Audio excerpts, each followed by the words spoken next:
Hello everyone, আজকে চলে এসেছি একটা নতুন ব্লগ নিয়ে। বাট আজকের ব্লগটা আমি ঠিক খুশি হয়ে করছি না, খুব ইরিটেটেড, বিরক্ত হয়ে ব্লগটা করা।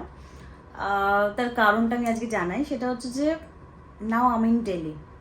কিছু কাজে, একটা ইম্পর্টেন্ট কাজে আমাকে দিল্লিতে আসতে হয়েছিলো ফর এমার্জেন্সি পারপাস। আর আজকে হচ্ছে 30 তারিখ, কালকে 31 তারিখ। তো সবার আগে বলি, এখন কটা বাজে আমি আগে সেটা আগে দেখাই, ঠিক আছে? 22টা 22, মানে 10টা 22, ঠিক আছে। আর আমার যে ফ্লাইটটায় যাওয়ার কথা সেটা টাইমটা একটু দেখাই।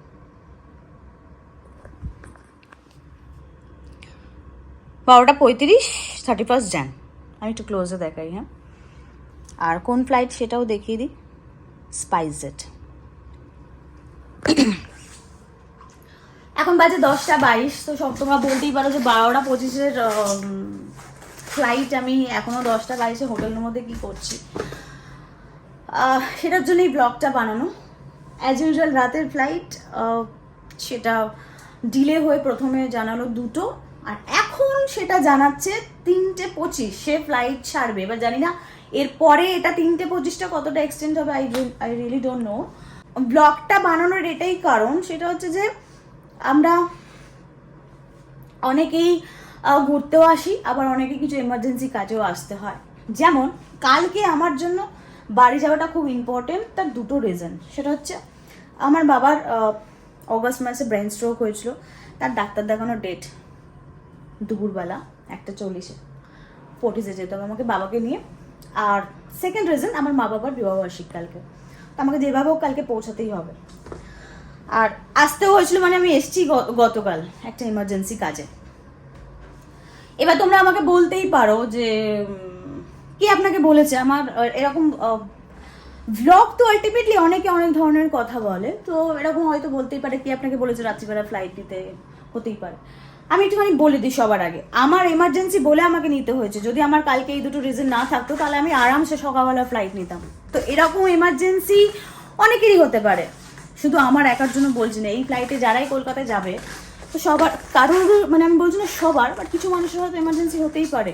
বা আজকে ধরুন আমার 1:40 বাবাকে হসপিটালে দেখানোর টাইম, আমার ফ্লাইটটা সকাল হলো, আমি বাড়িতে পৌঁছে আমি বাবাকে নিয়ে যেতে পারবো। কিন্তু এরকম অনেকেই হতে পারে যাদের হয়তো সত্যিই সকালে কাজ ছিল, সেটা অফিসিয়াল কাজ হোক, মিটিং হোক, কোনো ইমার্জেন্সি হোক, হতেই পারে।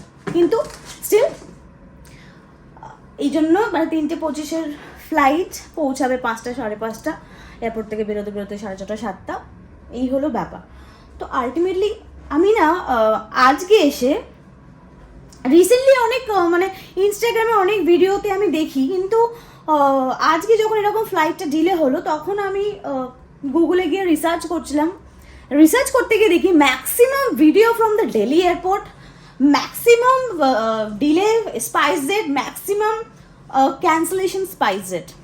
আমি ম্যাক্সিমাম চেষ্টা করি ইন্ডিগোতে যাওয়ার চেষ্টা করি, কিন্তু আজকে যেহেতু এমার্জেন্সি পারপাসে রাত্রিবেলা ফ্লাইট স্পাইসজেট ছিল, আমি বললাম ঠিক আছে চলো 12:25 যদি ফ্লাইট হয়, আমি অ্যাটলিস্ট 2:30 2:45 যদি আমি ল্যান্ড করে যাই কলকাতায়, তাও অ্যাটলিস্ট আমি 3:30-র মধ্যে বাড়ি ঢুকে যাবো, 3:30 4টের মধ্যে বাড়ি ঢুকে যাবো, আমি অ্যাটলিস্ট একটু ঘুমানোর টাইম পাবো। কিন্তু এখন কি হলো সেটুকু আর করতে পারবো না আমি।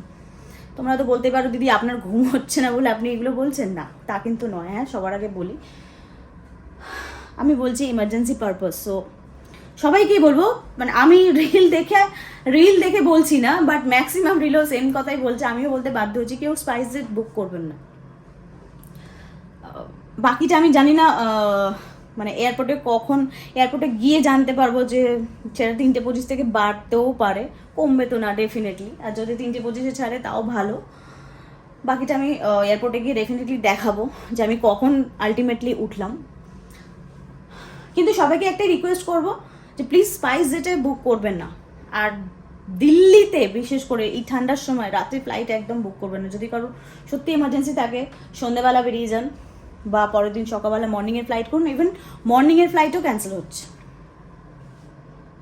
মর্নিংয়ের ফ্লাইটও ক্যান্সেল হচ্ছে, এরকম আমার একটা বন্ধুরও হয়েছে।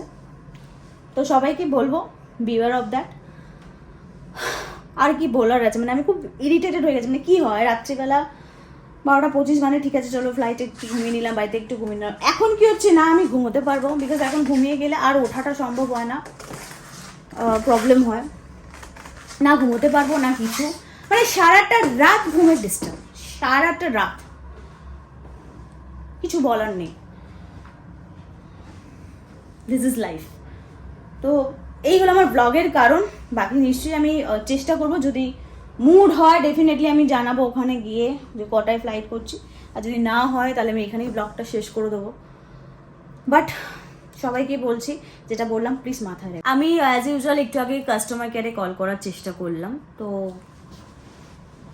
কাস্টমার কেয়ার, হ্যাঁ, খুব ইম্পর্টেন্ট জিনিস, যে কেন লেট হচ্ছে। তোমরা হয়তো বলতেই পারো শীতকালের ব্যাপার, লেট হতেই পারে, কুয়াশা হতেই পারে। তো যদি সেটাই হতো তাহলে সেটাই জানাতো, কোনো রিজন কিন্তু এয়ারলাইন্স জানায়নি। আর আমি যে এজেন্টে বুক করেছি তাকে যখন জিজ্ঞেস করা হচ্ছে, সেখানে বলা হচ্ছে টেকনিক্যাল ইস্যুস। তো ফ্লাইটের টেকনিক্যাল ইস্যুস কিছু একটা হয়েছে, সেটার জন্য কিন্তু প্রপার রিজন জানায়নি। তার জন্য আমি কাস্টমার কেয়ারে ফোন করেছিলাম। কাস্টমার কেয়ার সব কিছুর জন্য অ্যাভেলেবেল থাকে, শুধু রিজন জানাতে পারে না ওরা। সেই অপশানসটা পর্যন্ত আপনাকে যেতেই দেবে না, তার আগে দেখবেন কেটে গেছে ফোনটা। এই হলো কাস্টমার কেয়ারের অবস্থা। মানে বুকিংয়ের সময় কিন্তু এই প্রবলেমটা হয় না। এটা শুধু এই ক্ষেত্রে নয়, সব ক্ষেত্রেই দেখি এরকমই হয়ে থাকে। যাই হোক, এখন কিছু করার নেই, এমন একটা অড টাইম, কি বলবো নিজেও জানি না। ব্যাপারটা হচ্ছে এইরকম। সো দেখি এখন এয়ারপোর্টে গিয়ে কখন ছাড়ে। এই যে এখন অলমোস্ট এখন বাজে, একটু আগে বললাম 10:35 এখন বাজে।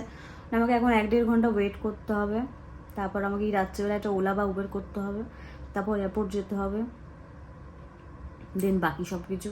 3:25 ফ্লাইট, বাড়ি পৌঁছাতে মানে ওখানে 2 ঘন্টা তো লাগবেই। 5:30, বাইরে উঠতে উঠতে 7টা, 2.5 ঘন্টার জার্নিতে সারাটা রাত কাটলো। খুব বাজে একটা মানে এক্সপিরিয়েন্স হলো আমার। এর আগে একবার হয়েছিল, তো আমি ভেবেছিলাম যে ঠিক আছে হয়তো হয়, কিন্তু দিস ইজ সেকেন্ড টাইম, তাই আজকে ব্লগটা করা। তো আমি এরকম অনেক রিলেতেই দেখছিলাম যে স্পাইসজেট নিয়ে প্রবলেম। আপনারাও সার্চ করে দেখুন, গুগলে অনেক কিছু পাবেন।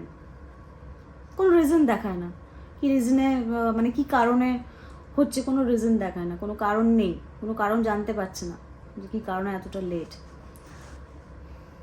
এমন একটা অকওয়ার্ড টাইম, সারাটা দিনের হলে তাও মানুষ কোনো না কোনোভাবে টাইম স্পেন্ড করে।